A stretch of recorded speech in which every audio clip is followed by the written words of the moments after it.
Assalamualaikum warahmatullahi wabarakatuh. Selamat pagi untuk kamu yang sedang menyaksikan video pembelajaran ini. Kembali ke channel Junaidi Hifayat. Kali ini kita akan membahas pembelajaran 2 subtema 1 di tema 2 untuk kelas 5 SD. Adapun materi yang akan kita bahas pada video pembelajaran kali ini adalah yang pertama, alat-alat pernapasan pada manusia dan fungsinya. Nah, ini alat pernapasan yang ada pada manusia ya. Kemudian yang kedua, menjawab pertanyaan dan mengolah informasi dari teks. Lalu yang terakhir, materi ketiga adalah tangga nada diatonis mayor. Ketiga materi ini akan kita bahas pada video pembelajaran kali ini. Oleh karenanya untuk kamu yang sedang menyaksikan video ini, yuk simak dan cermati video ini dengan baik sehingga kamu mudah dalam memahami materi yang akan saya jelaskan. Materi pertama seperti yang tadi sudah tertera ya di awal di cover, alat-alat pernapasan pada manusia dan fungsinya. Materi ini bermuatan ilmu pengetahuan alam dengan kompetensi dasar 3.2 dan 4.2. Alat pernapasan manusia adalah paru-paru. Jadi selain manusia yang memiliki alat pernapasan paru-paru, ada juga hewan ya yang kelompoknya namanya mamalia. Perhatikan alur pernapasan manusia sebagai berikut. Pertama, udara masuk ke tubuh ya, yang ada di luar tubuh manusia masuk ke tubuh manusia, lalu ke rongga hidung, dari rongga hidung ke tenggorokan atau trakea. Nah, trakea ini nama lainnya adalah batang tenggorokan, masuk ke bronkus lalu ke paru-paru. Begitu juga dengan keluarnya. Dari paru-paru mengeluarkan karbon dioksida melalui bronkus, kemudian batang tenggorokan, lalu ke rongga hidung, lalu udara keluar dari tubuh manusia. Ini adalah alur secara sederhana yang kalau kamu cermati ya, inilah pola pernapasan yang kita lalui setiap detiknya ya, setiap menitnya ketika kita bernapas. Jadi udara yang di luar tubuh manusia, tubuh kita, ketika masuk inilah skemanya. Skema udara masuk ke dalam tubuh kita, kemudian keluar lagi.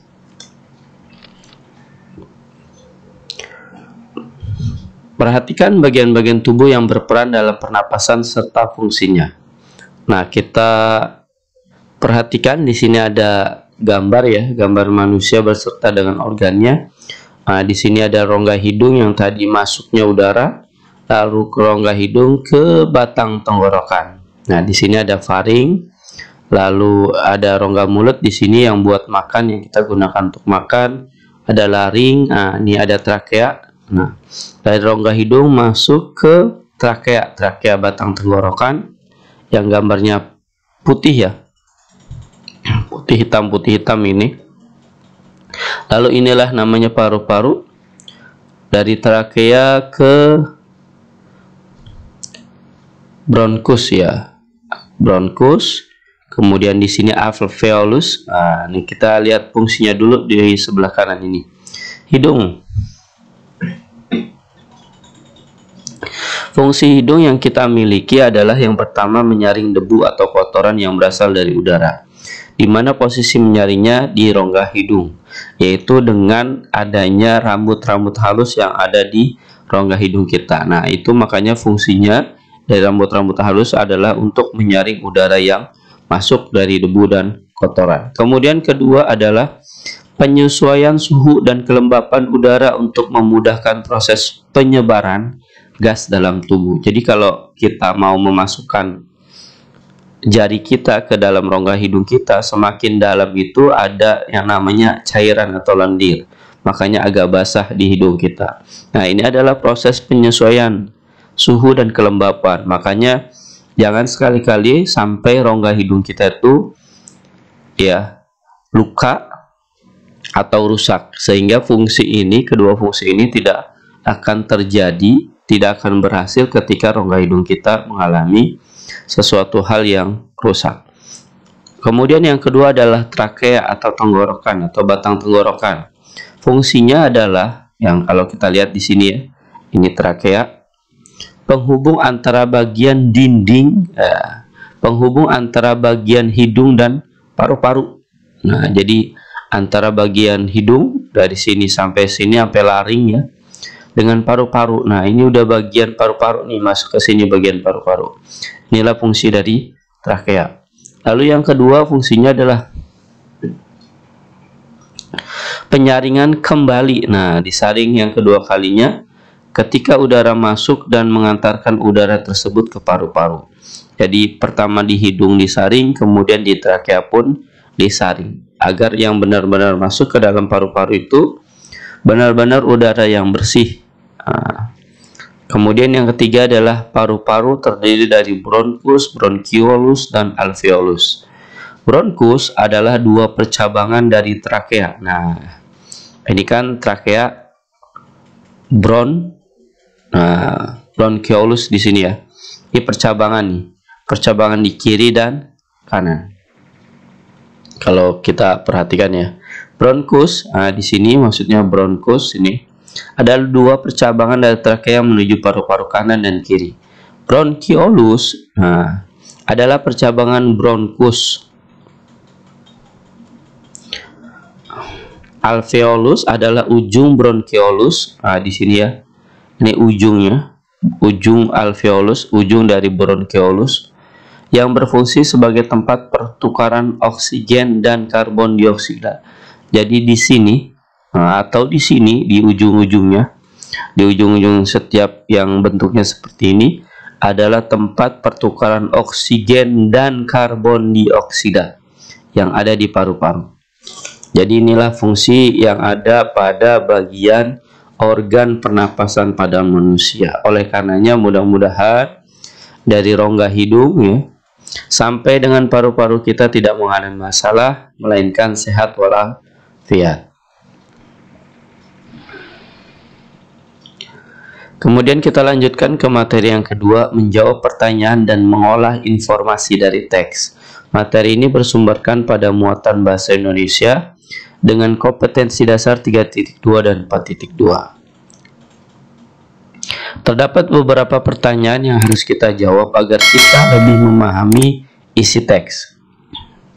Jadi kalau kita mau memahami isi teks, selain kita membaca teks secara keseluruhan dengan seksama, adapun cara lainnya yaitu dengan menggunakan kalimat tanya atau kalimat pertanyaan. Nah, di mana kalimat tanya yang biasa kita gunakan yang terdiri dari 5W plus 1H. Nah, dengan konsep itu, di mana pertanyaannya diawali dengan apa, di mana, kapan, siapa, mengapa, bagaimana, dan berapa.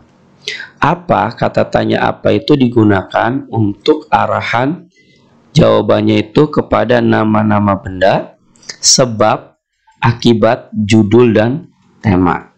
Nah, ini berkaitan dengan kata tanya apa. Jadi kalau kita mau menanyakan dengan kata apa, maka ini arah jawabannya.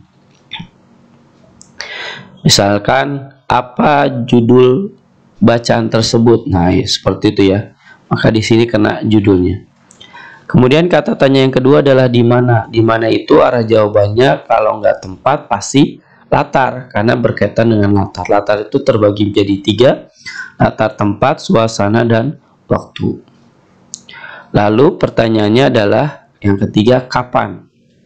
Kapan, arah jawabannya cuma satu, waktu kejadian suatu peristiwa. Waktunya tuh kapan. Misalkan kapan kejadian tersebut terjadi, maka jawabannya otomatis mengarahkan kepada waktunya jam berapa. Pertanyaan keempat adalah siapa. Nah, siapa ini mengarahkan jawabannya kepada tokoh atau orang yang ada dalam bacaan atau tokoh pendukung yang ada di dalam bacaan. Kemudian yang kelima, mengapa. Kata tanya mengapa ini mengarahkan jawabannya untuk alasan suatu masalah dalam teks. Jadi alasannya kenapa harus menggunakan apa gitu kan. Inilah alasannya. Keenam, bagaimana. Nah, bagaimana ini menunjukkan ke arah jawaban cara membuat. Misalkan bagaimana cara membuat panci. Nah, ini cara membuatnya diberitahukan dalam arah jawabannya. Kemudian selain cara membuat, ada juga proses, urutan, pendapat, atau sikap. Lalu yang terakhir, kata tanya yang terakhir adalah berapa, menunjukkan atau arah jawabannya untuk ke jumlah atau banyaknya benda.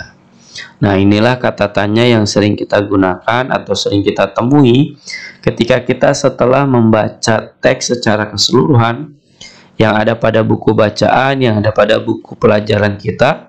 Ketika selesai membacanya dengan kita baca seksama, pasti di bawahnya ada pertanyaan-pertanyaan soal latihan yang berupa kata tanyanya berikut ini ya. Dari apa sampai berapa. Dari sini mudah-mudahan sudah terbayang ya bagaimana cara memahami teks dengan cara membuat kalimat pertanyaan yang kalimat pertanyaannya itu terdiri dari dengan konsep 5W plus 1H. H-nya itu di sini how ya.